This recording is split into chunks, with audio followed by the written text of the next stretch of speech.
할렐루야.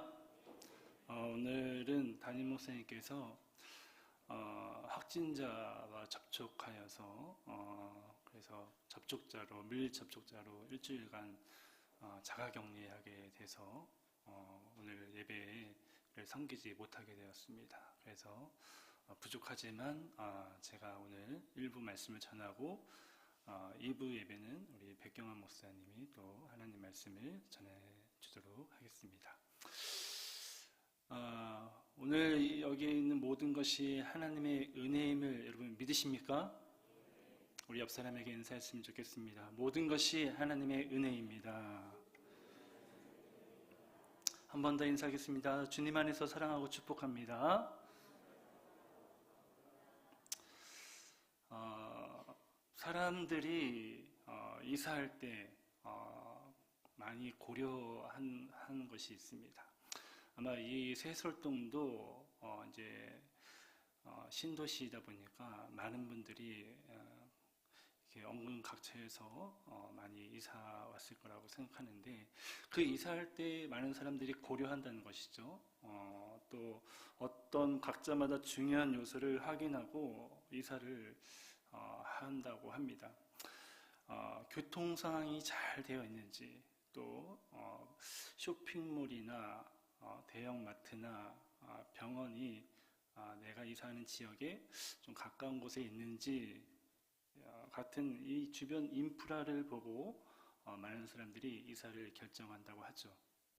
그 외에도 직장이 가까운 곳에 이사를 하기도 하고, 또 더 나아가서 교회와 가까운 곳에 또 이사를 하기도 합니다. 하지만 아이가 있는 집은 이사할 때 이 중요한 요소가 완전히 바뀐다고 합니다. 여러분 혹시 이 초프마라는 말 들어본 적 있으십니까? 초프마. 이 말이 무슨 뜻이냐면 초등학교를 품은 아파트예요. 저희 뭐 개인적인 얘기는 안 하겠습니다. 초프마라는 얘기가 있는데 이 초등학교를 품은 아파트라는 말의 줄임말인데, 즉 아이가 있는 집은 이사할 때 가장 중요하게 여기는 요소가 뭐예요? 학군이라는 거예요. 다시 말하면 좋은 초등학교, 좋은 중학교, 좋은 고등학교 있는 지역 가운데 이사를 한다는 것입니다. 왜 그래요? 좋은 학군 지역에 가까이 살면 적어도 우리 아이가 그 학교를 다니게 되고, 그 학교를 다니게 됨으로써 적어도 인서울 아니면 명문대에 입학할 확률이 높아진다고 생각하기 때문에 많은 사람들이 자녀가 있는 부모들은 바로 이 학군을 중요하게 여기고 그쪽으로 이사한다고 합니다. 그렇기 때문에 부모님들은 집값이 비싸더라도 빚을 내서라도 내 아이의 미래를 위해서라면 좋은 학군으로 이사를 한다는 것이죠. 여러분, 옛날 이 고사성어 중에서도 맹모 삼천지교라는 그런 이야기가 있습니다. 잘 아시는 것처럼 맹자의 어머니가 이 자녀 교육을 위해서 3번씩이나 이사를 했다는 거예요. 처음에 아들이 조용한 곳에서 있으면 공부를 잘하겠다 싶어서 어디로 이사합니까? 이 공동묘지로 이사합니다. 이 공동묘지로 이사했는데 이 아들이 하라는 공부는 안 하고 매일같이 뭐예요? 장사를 하는 것을 매일 흉내내면서 그것을 따라하는 거예요. 그래서 이 어머니가 안 되겠다 싶어서 2번째로 시장 근처로 이사를 합니다. 그랬더니 이 아들이 또 공부는 안 하고 매일같이 뭐합니까? 골라 하나 더 골라, 이런 매일 물건 파는 그런 일을 한다는 것이죠. 그래서 여기도 안 되겠다 싶어서 3번째는 어디로 이사합니까? 서당. 이 서당 가까이에 이 어머니가 집을 이사하게 됩니다. 그러자 이 맹자가 그때서부터 열심히 공부했다는 그런 이야기예요. 여러분, 그렇습니다. 맹모 삼촌 지교 이야기는 무엇을 더 가까이 하느냐가 중요하다는 이야기를 포함하고 있습니다.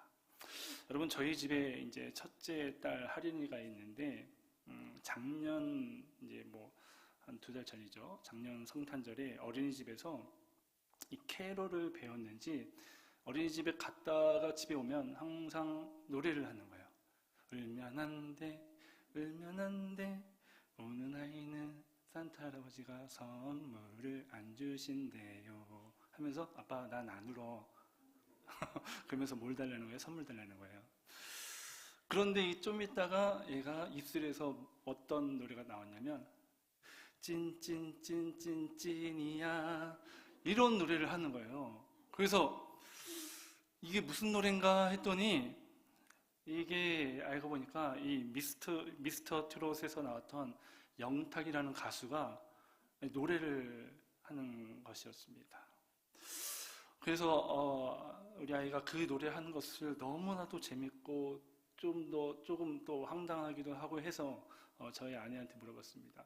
얘 할인이가 지금 이렇게 이 찐찐찐이야 노래를 하는데 이거 누구한테 배웠는지 혹시 아냐고. 그러니까 실명은 얘기 안 하겠습니다. 그 어린이집에 함께 같은 반인 땡땡땡이하고 땡땡땡이한테 배웠다는 거예요. 그래서 이 친구한테 그 노래 배워서 집에 오면 울면 안 돼, 울면 안 돼 하면서 찐찐찐이야 이걸로 마무리합니다. 그리고 요즘에 최근에 그 친구한테 또 배운 게 있어요. 뭘 배웠냐면 깨꼬닥? 이거예요. 이거 뭐야? 그러니까 이거는 사람이 힘들면 깨꼬닥 한대. 그래서 누구한테 배웠어? 그러니까 또 그 친구한테 배운 거예요. 그래서 혼자 속으로 어린이집을 바꿔야 되나 아니면 반을 바꿔야 되나 고민한 적이 있습니다. 사랑하는 성도 여러분, 우리 아이들도 공부를 열심히 하는 친구를 가까이 하거나 믿음 생활을 열심히 하는 친구들을 가까이 하면 공부를 안 하던 아이가 공부를 하게 되고요. 믿음 생활이 좀 저조한 아이들이 믿음 생활을 잘 하게 된다는 것입니다. 그러나 반대로 욕을 잘하는 친구들을 가까이 하면 우리 아이들이 욕을 안 하던 친구인데 갑자기 어느 날 집에 와서 욕을 하게 돼요. 훔치기를 좋아하는 이 손버릇 나쁜 친구들하고 가까이 하게 되면 우리 아이들도 어느샌가 도둑놈이 되어 있습니다. 싸우기를 좋아하는 친구들과 가까이 하면 내 아이도 폭력성이 급감하게 올라가는 그런 폭력성 있는 아이로 바뀐다는 것이죠. 여러분, 우리 어른들도 마찬가지입니다. 하나님을 믿지 않는 사람이나 세상을 가까이 하면 세상 사람이 됩니다. 하나님을 믿지 않는 사람들이 된다는 것이죠. 불평과 원망을 잘하는 사람과 가까이 지내면 나도 불평과 원망하는 사람이 되어 있다는 것이죠. 그리고 이단에 빠진 그 사람과 가까이 하게 되면 나도 어느 날 모르게 이단에 빠져 있다는 것입니다. 이번 주에 좀 안타까운 소식을 제가 좀 들었습니다. 제 대학원 이제 동기인데 암으로 인해서 이제 죽었다는 거예요. 그래갖고 목요일 날 발인을 하고 그래서 이제 그 안타까운 소식을 저한테 전해줬는데 그 친구가 암에 걸려서 이제 죽은 사연을 들어보니까 대학원이잖아요. 대학원이 어느 대학원입니까? 신학대학원이잖아요. 그런데 그 친구가 이단에 빠졌다는 거예요. 이단에 빠진 이유를 들어보니까 그 친구하고 대학원 때 대학원이라고 해서 모든 사람들이 다 공부를 다 열심히 하는 건 아닙니다.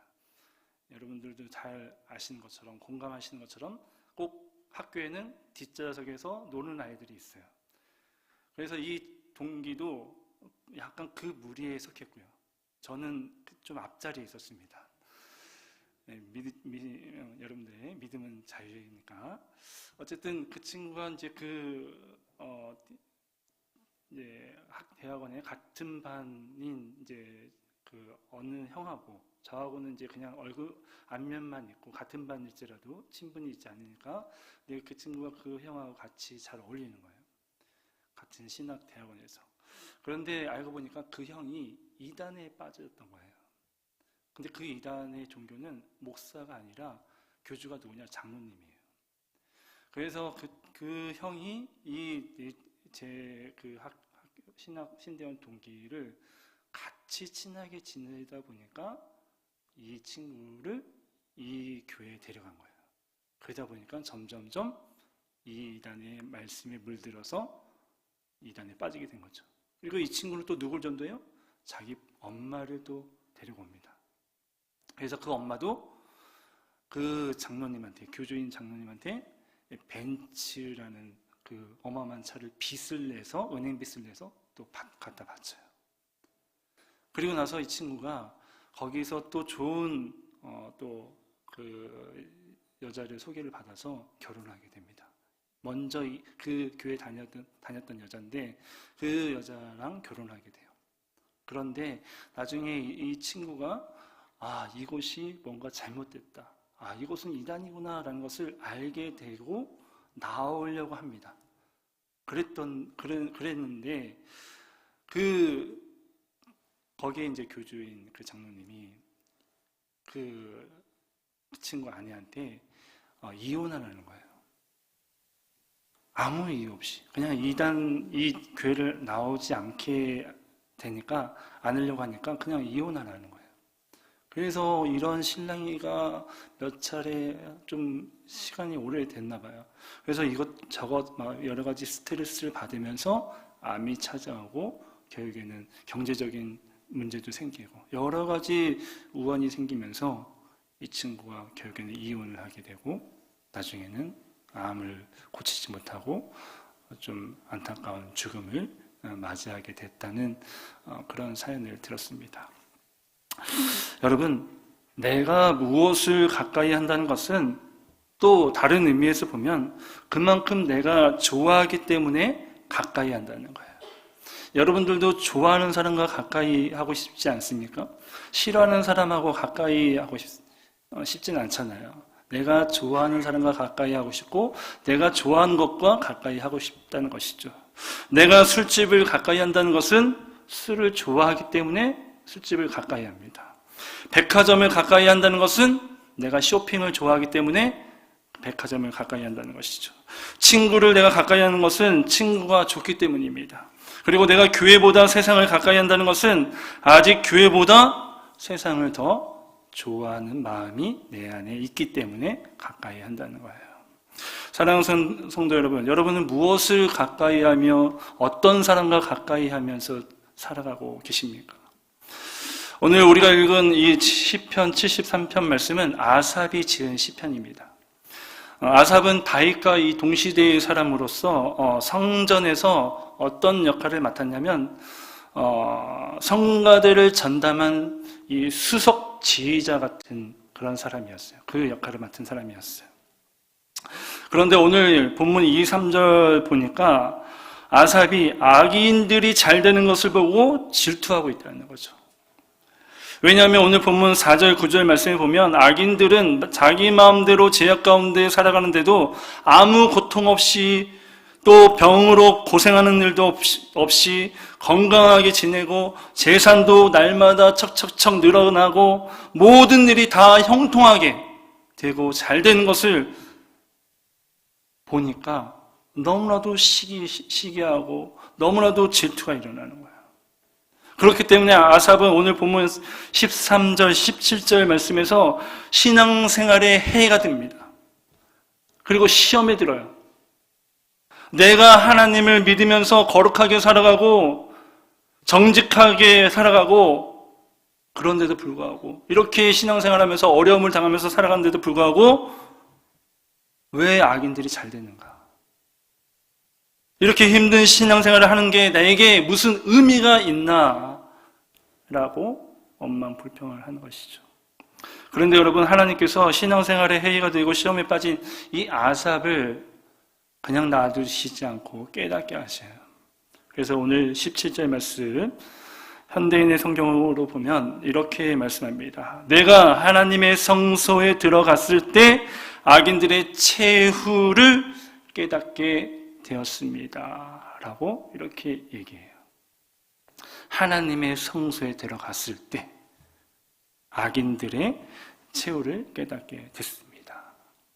즉 아삽은 지난 세월을 돌이켜보니까 오직 하나님만이 정말 인생의 생사화복을 주관하시는 분이라는 것을 깨닫게 된 거예요. 그러면서 하나님을 섬기지 않는 악인들, 즉 세상 사람들이 잠깐 잘 되는 것 같아 보여도 나중에 그 세상 사람들은, 하나님을 믿지 않는 사람들은 결국 망한다라는 것을 깨닫는 것입니다.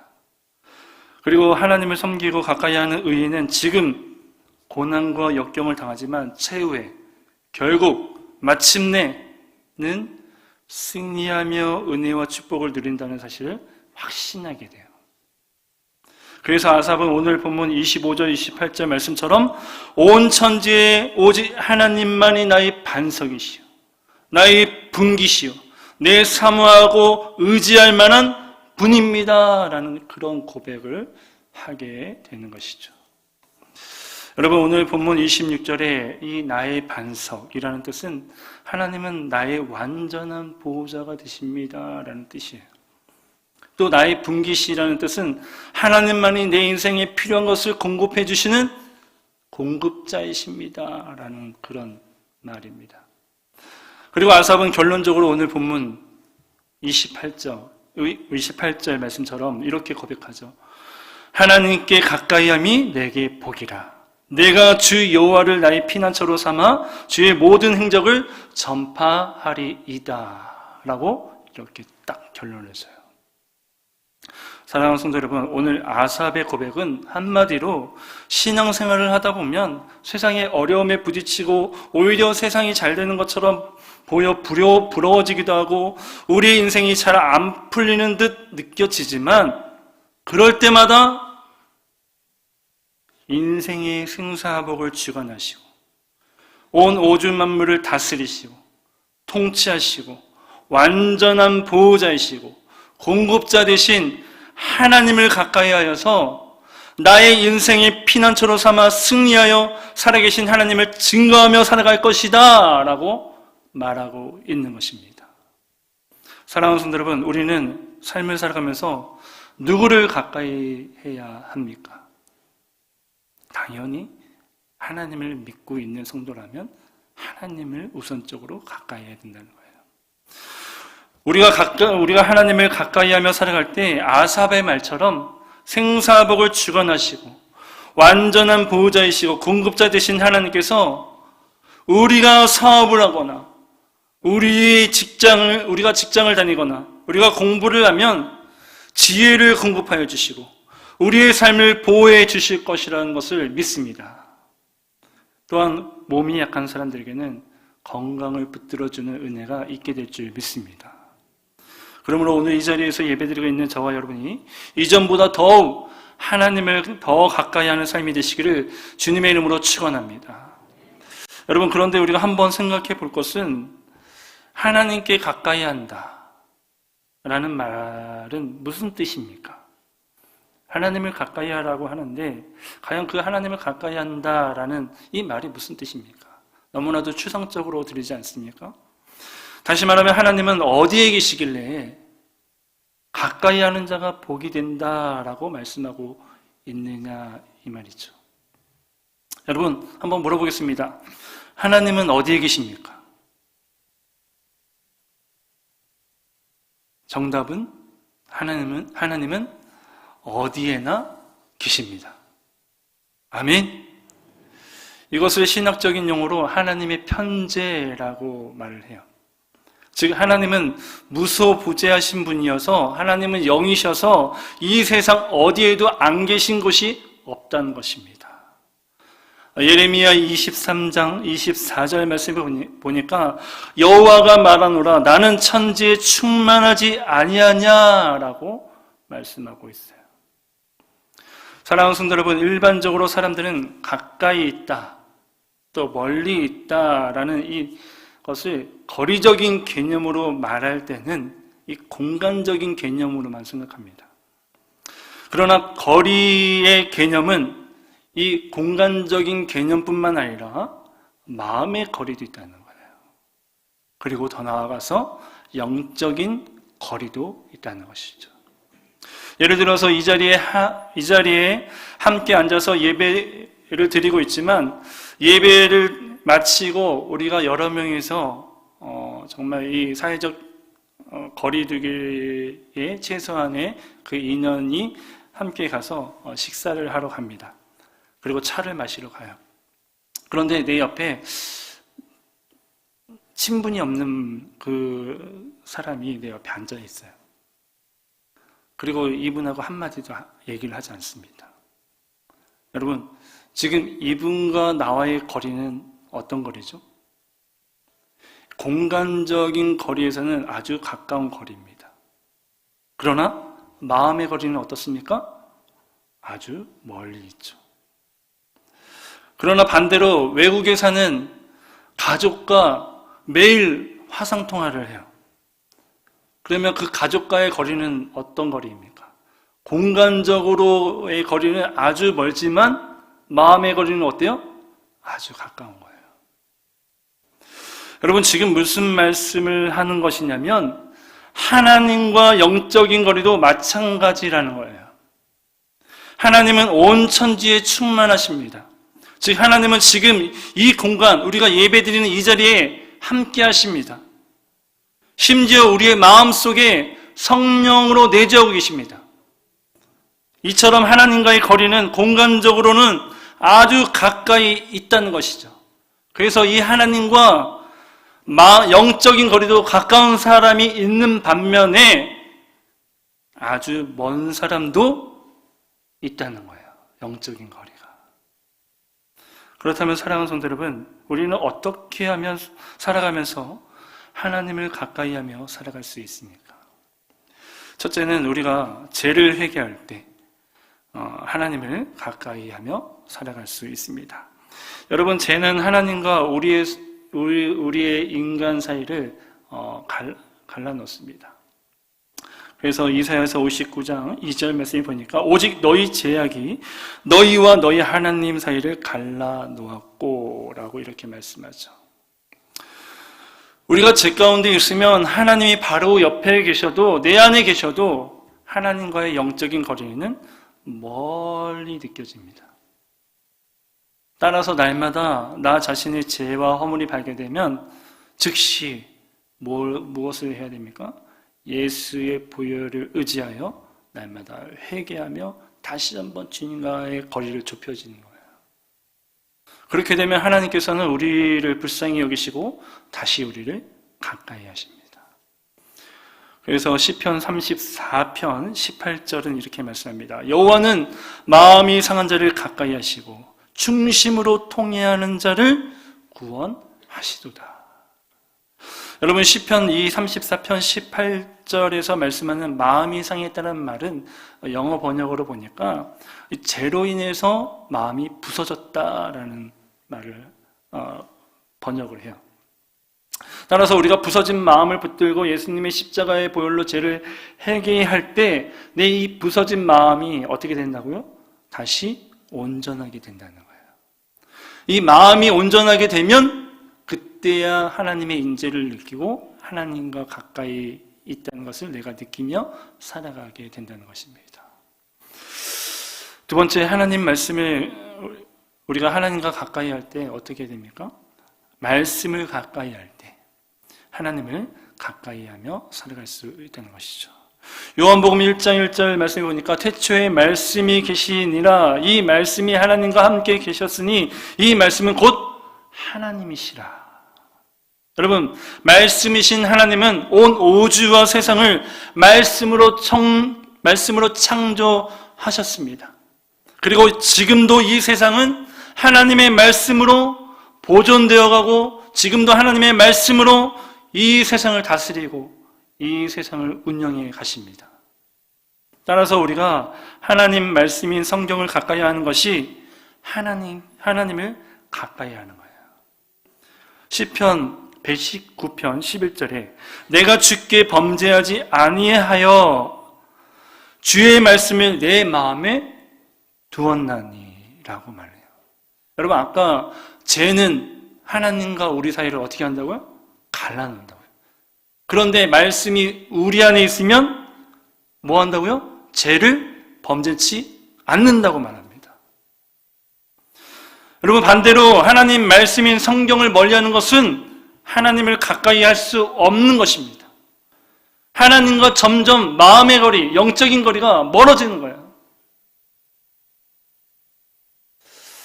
사랑하는 성도 여러분, 말씀이신 하나님을 가까이 할 때 무엇이 옵니까? 지혜가 옵니다. 말씀이신 하나님을 가까이 할 때 분별력이 생기는 거예요.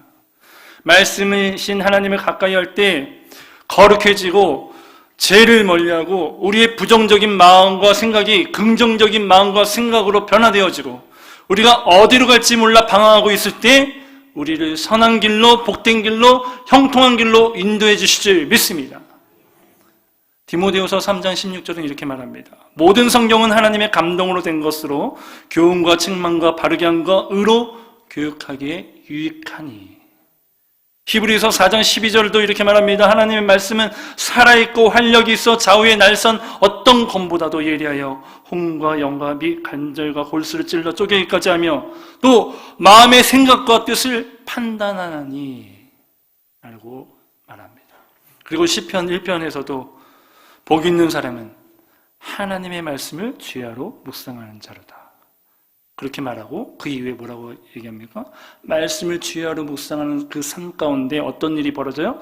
시냇가에 심은 나무가 철을 따라 열매를 맺으며 그의 잎사귀가 마르지 아니함과 같으니 그가 하는 모든 일이 다 형통함이로라.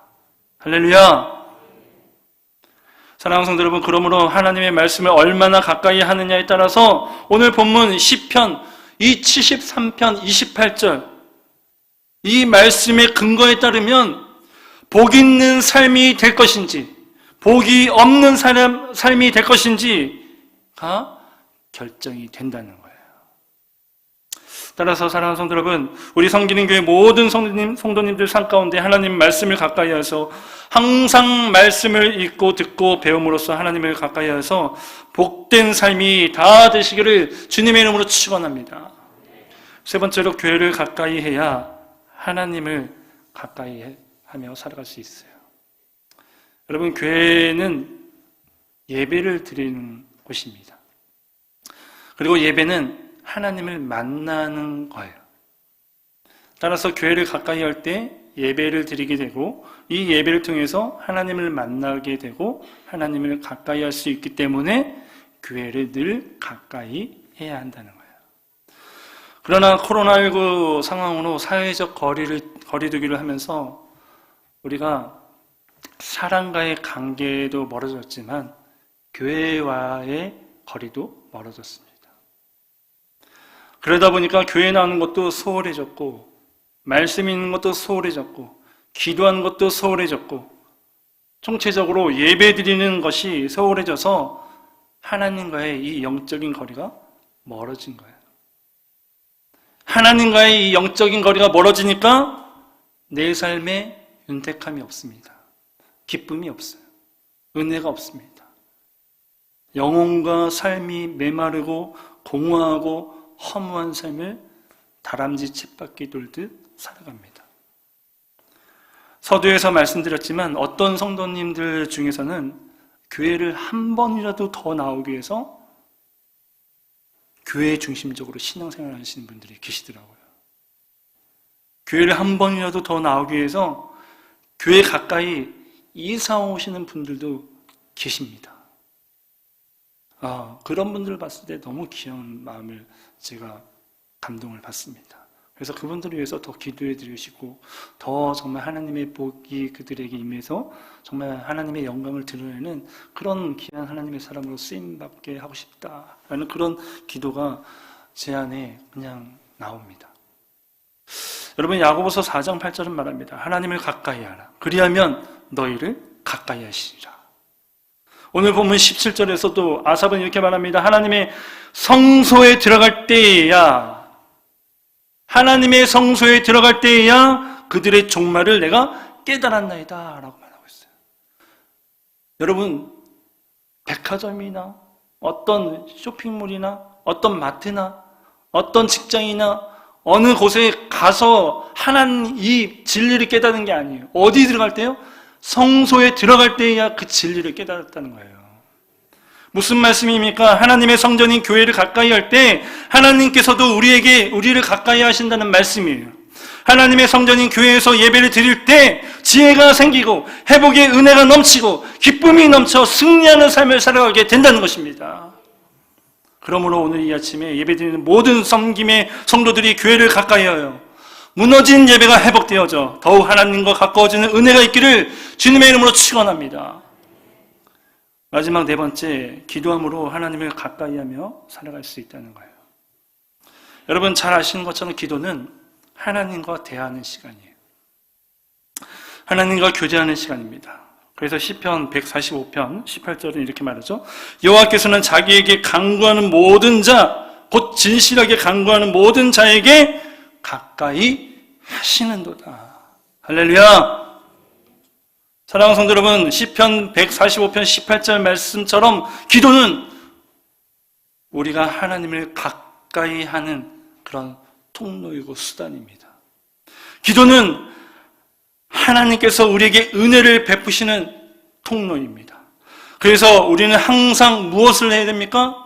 지난주에 담임 목사님께서 말씀하셨던 것처럼 쉬지 말고 기도해야 된다는 거예요. 믿으십니까? 매일 새벽에도 기도하고 수요 예배에서도 기도하고 모이면 기도하고 혼자 있을 때도 기도해야 된다는 거예요.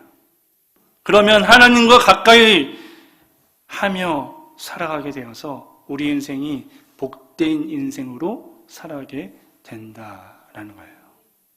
그 밖에도 이번 주에 이제 제가 교사 어떤 분하고 카톡을 하다가 우연치 않게 이 분의 이 카톡의 프로필을 보게 됐는데, 배경을 보게 됐는데 아주 오늘 말씀하고 기가 막히게 매치가 되는 말씀이 있어서 한번 제가 이렇게 소개해 드리겠습니다. 이분 카톡 배경에 이 하나님과 함께 걸어가는 게 이 한옥 목사님의 책에 이런 글이 있었나 봐요. 기도하는 동안 하나님께서 우리의 성격을 바꾸시고, 기도하는 동안 인생을 보는 눈을 바꾸시고, 기도하는 동안 부서진 관계들을 회복하시고, 기도하는 동안 불가능할 것 같았던 상황을 바꾸시는 놀라운 일들이 일어난다. 아멘. 너무나도 이 글을 읽으면서 감동이 되는 거예요. 은혜를 받았어요. 그런데 오늘 마침 이 말씀을 딱 준비하는 순간 그 말씀, 이것이 딱 떠올라서 기도할 때 이런 일이 나타난다는 것을 우리 성도들에게 함께 나눠줘야겠다, 우리 성도들에게 알려주고 싶다라고 해서 함께 공유했습니다. 여러분, 미국 유명한 신학자 노만 필센트 박사는 또 이렇게 얘기합니다. 누구든지 매일 아침 15분만 기도하면 인생에서 결코 실패하는 법이 없다라고 하는 거예요. 여러분, 지금 우리 성기능 교회가 새벽 기도회가 5시에서 5시 반으로 새벽 시간을 옮겼습니다. 옮긴 이유를 아십니까? 담임 목사님의 그 심오한 뜻을 알고 계십니까? 성도님들이 출근하기 전 한 분이라도 이 새벽에 나와서 하나님께 먼저 기도로 하루를 시작하기를 원하는 마음. 그래서 하나님의 은혜 속에 하루를 살아가고 승리하며 살아가는 그 마음을 가지고 계셔서 이 새벽 시간을 5시에서 5시 반으로 옮긴 거예요. 여러분, 그러므로 이 양의 새벽 시간이 5시 반에 옮겨졌으니까, 진짜 옮겨지니까 새벽에 출근하시는 분이 5시에 안 나오시는 분들이 5시 반에 나오시더라고요. 혹시라도 여러분들이 감동이 되시면 이번 주부터라도 새벽을 깨워 하나님 앞에 더 가까이 나가시는 우리 성기능 교회 성도들이 되기를 주님의 이름으로 축원합니다. 여러분, 정말 우리가 아침에 기도하는 시간이 15분일지라도 하나님을 만나는 것이고 날마다 하나님과 가까워지는 것입니다. 그리고 기도하는 동안 하나님께서 우리의 성격을 바꾸시고, 기도하는 동안 우리의 인생에 보는 눈을 바꾸시고, 기도하는 동안 부서진 관계를 회복시키시고, 기도하는 동안 불가능한 것 같았던 상황을 바꾸시는 놀라운 일들이 나타난다는 거예요. 이제 말씀을 마치겠습니다. 시편 73편 28절 말씀은 오늘 우리가 함께 읽은 말씀을 우리가 함께 다시 한번 읽어보겠습니다. 하나님을 가까이 하는 것이 내게 복이라. 아멘. 사랑하는 성도 여러분, 하나님을 가까이 한다는 말은 죄를 사랑하지 않고 하나님을 사랑하는 것이고, 말씀과 예배와 기도를 통해서 하나님과 깊은 교제를 나누는 친밀함을 말합니다. 따라서 우리가 하나님을 가까이 하면 죄와 거리가 자연스럽게 멀어지게 되고요.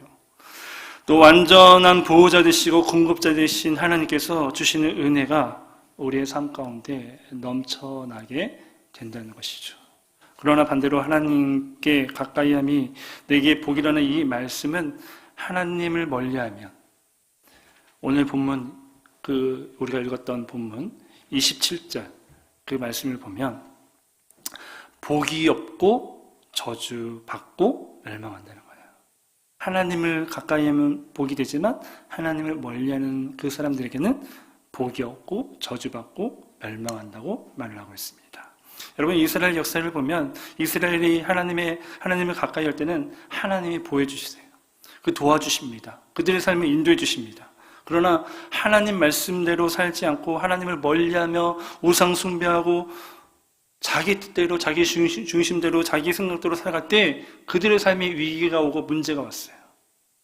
여러분, 마찬가지로 이 이스라엘 삶의 그 역사를 우리 삶 가운데 적용해 보면 우리가 하나님을 가까이 하면 복된 삶을 살지만 하나님을 가까이 하지 않고 멀리하게 되면 우리 인생 가운데서도 이스라엘의 역사처럼 가정에, 건강에, 사업에 위기와 문제가 생긴다는 것입니다. 그러므로 사랑하는 성도 여러분, 오늘 하나님을 가까이함이 내게 복이라는 이 하나님의 말씀을 듣는 우리의 삶이 하나님을 가까이 하지 않으며 살아가는 삶이었다면 오늘 이 시간부터 모든 죄를 날마다 예수님의 보혈의 피로 회개하고 늘 주야로 주님의 말씀을 묵상하고 교회를 가까이하고 기도를 가까이하며 하나님께 가까이 나아가기를 주님의 이름으로 축원합니다. 그래서 멀어졌던 하나님이 가까워짐으로 완전하신 하나님의 보호하심과 공급하심의 축복이, 그런 축복을 받는 복된 삶이 다 되시기를 주님의 이름으로 축원합니다. 우리 이 시간에 주께 가까이